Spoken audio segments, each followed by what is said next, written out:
started, because that's when I saw the picture, and I thought maybe she could be my mother.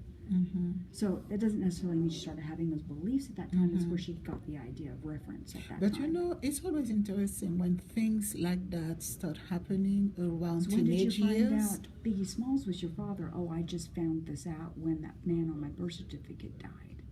Oh, okay. So that was within 2 years. She figured But out. you know, the teenage years, you know, remember this is when you want to fit in, when you want to be part of a group and stuff like that. So those can be triggering factors. Oh, but we kept talking.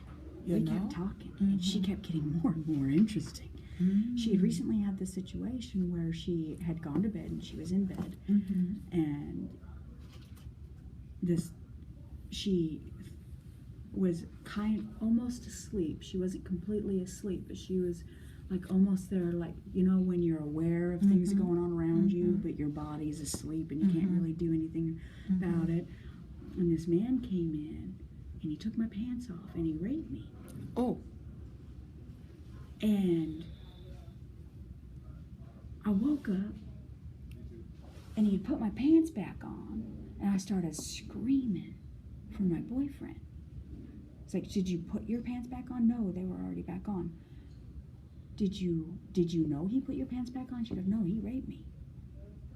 So was she referring to the boyfriend or to someone So else? this uncle that's not an uncle. Oh, so that was the uncle who did that. No, not the uncle. The man, her uncle's brother.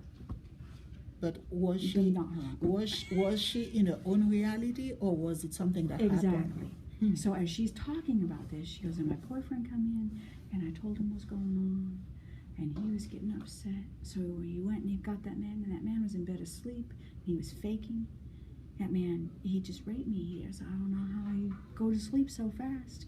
He's like, so we got everybody, and it's like, I had that woman and my uncle, and we had like 7 people in the living room, and it's just like, this man raped me. I know he raped me, and people's just like, that didn't happen. He wasn't even in your room. And he's like, but I saw him in my room. And they're like, you're just dreaming. It was just a bad dream. She goes, you know, and it kind of felt like a dream, but this was real. You know, we're talking about this, and these people, because they were Americans. They, you know, they weren't like they were, you know, foreigners or anything, because foreigners, you can't trust the foreigners. Foreigners will do stuff when you're not looking. Just sit there, foreigners. So, and the lady goes, what do Americans have to do with this? Because these people are Americans, and they all listen to me. And I told them that man raped me, and they were just like, you need to go to the hospital. And she's just like, I don't want to go to the hospital. And they're like, no, you gotta go to the hospital. And so my boyfriend's just like, I'm not taking you to the hospital. You gotta go see somebody about this. And she's like, my baby was crying. It's like, Mama, you gotta go talk to somebody. So she like, has a baby on top of it? He's 9. She has a child who's 9? Yes. And she's like, did that happen at the same time? She goes, well, no, because you know what I'm thinking about? It feels like it was a weird dream, because I was like, I was in there, and they were Americans, and then I was in the kitchen, and my baby was crying, and the sun was up, but then I was in there with them Americans. She goes, and it was like this crazy-ass dream, but I know that man raped me, because I saw him take off my pants. And they're like, did you go to the hospital? She goes, yes, I got to the hospital. I told them my back hurt, and they told me to come here. And we're like, that was a great roller coaster ride. Think we know what's going on with you. I'm just sitting here going, twists and turns. But you know, I'm wondering if she wasn't raped when she was a little girl by somebody. No. She wasn't raped at all? No. How do we know? Well, no. Well, it's possible. You know, actually it's possible. But she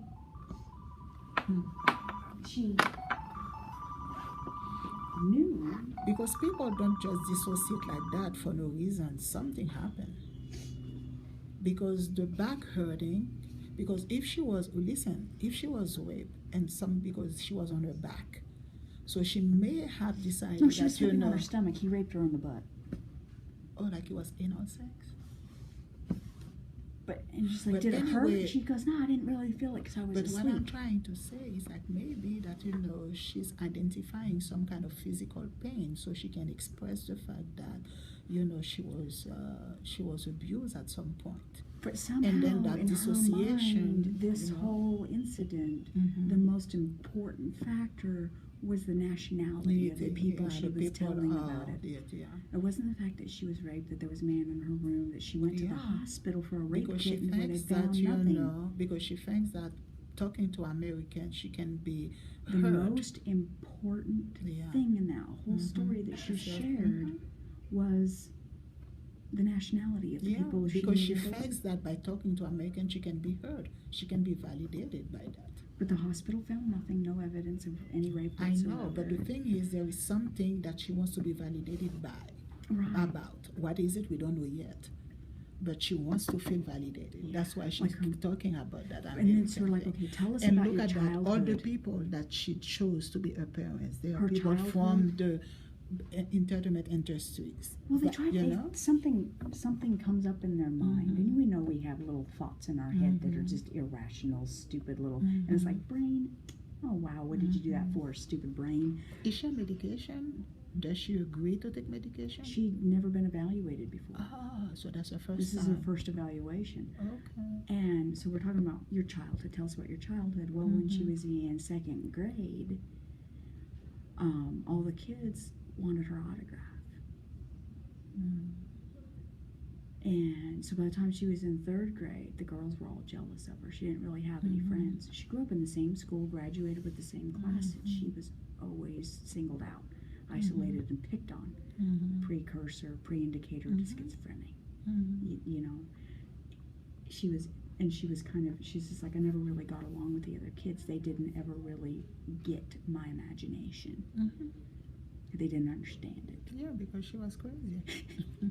So then we're talking about this other with the, so she's, and we're like, what's going on with you? Mhm. Sounds like your brain is hearing, seeing, and feeling things that Mhm. aren't necessarily Mhm. there, and we Mhm. call that schizophrenia. She's like, you saying I'm crazy? I'm not crazy. I'm not crazy. And they're like, no, we're not saying you're crazy, but these things happen. Wires get crossed in our mind, Mhm. and information gets scrambled, and our brain tries to make sense out of it, and it comes out, and we feel like these things really may have happened. Mhm. She goes, that would make sense, because that man, I really feel like he raped me, but I don't think he did. Mm. She goes, but I really feel like he did.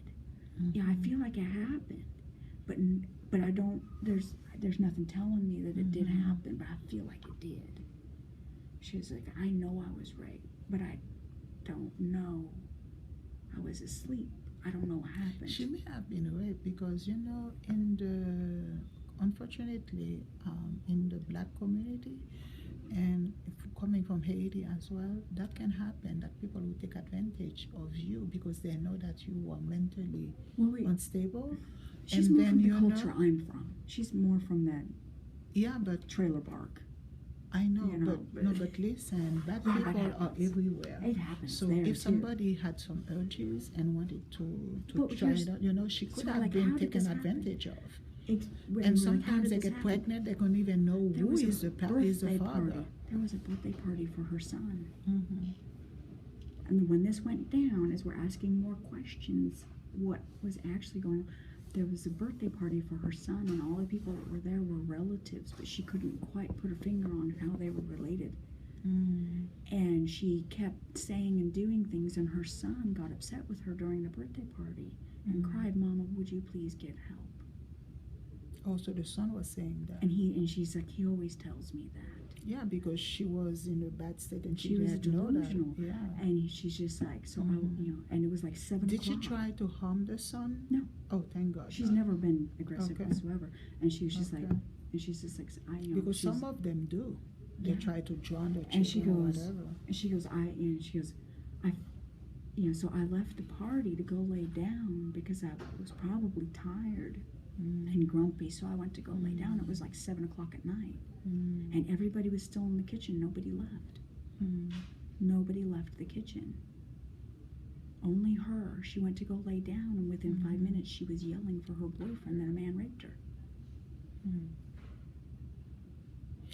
Is she still going to come to? I don't think So- she's been back. That's because they wanted to, because they offered her case management, and case management comes into your home, and she was just like, no, you can't come into my home.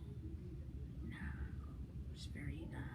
So that's the thing again, because that's why I'm saying I feel stuck when we are dealing with schizophrenic cases like that, because here she came for a diagnosis, and then case management has been offered. She Her said symptoms, no, she was full on delusional. and then intake. ethically you cannot do anything because the person is supposedly autonomous and have self-determination while she's delusional. This is crazy to me. The law needs to She change. wasn't dangerous at all. So that's what I'm saying. She That's why I'm pissed with American people in a way in terms of the law.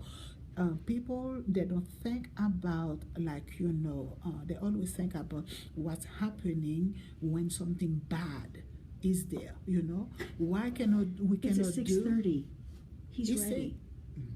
He's ready now. But listen, my dear, you say that you are going to go with him, so we can keep talking. I have the car. I need to. So you need to. Well, he go. has You need another to car, go. but it's ugly, and I won't ride in it. But it's for your anniversary, remember? Yeah, my anniversary's on Halloween. Yeah, but he's giving you a pre-gift. Well, because he's an athlete, and because he runs a gym, and he's a mentor and a coach, and So he owns his own gym now? actually he just sold it Oh, okay. because we moved here to Kansas City, and he just kind of. Oh, you okay. know. So is he going to get a new one? No, he's just gonna stay with the matchmaking that he does. He does. What's matchmaking about what? Okay, so amateur mixed martial arts, amateur MMA. Oh, okay. There's regulations, there's groups that kind of try to keep people safe, and there was a problem through the Midwest where there was unscrupulous event people would put on events, and then they would, and a lot of times you'll have a person who puts on a show owns a gym, and the show is to promote their gym. I see. So they'll match up their people in their gym with people they know are going to lose. Oh, So it makes their gym look better. I see. And my husband felt like that was very unfair. Yeah. I did too. A lot of people did. And it really, through this whole area, made amateur MMA look very unprofessional. But it's needed. People, they find themselves through sports and through MMA. My husband did. He went from being very obese, very angry, very, to, training jujitsu, and that he found balance there. He lost a lot of weight, and then teaching that to other people. He used martial arts to run an anti-bullying program. Okay. Where I'd run the component where I educated the kids on how to not be victims, Okay. and how to express themselves without hurting another person. The health department actually paid our gym, and the school made the referrals. Okay. And for this anti-bullying program, and 8 out of the 10 kids just grew as individuals. Great. So he loves it.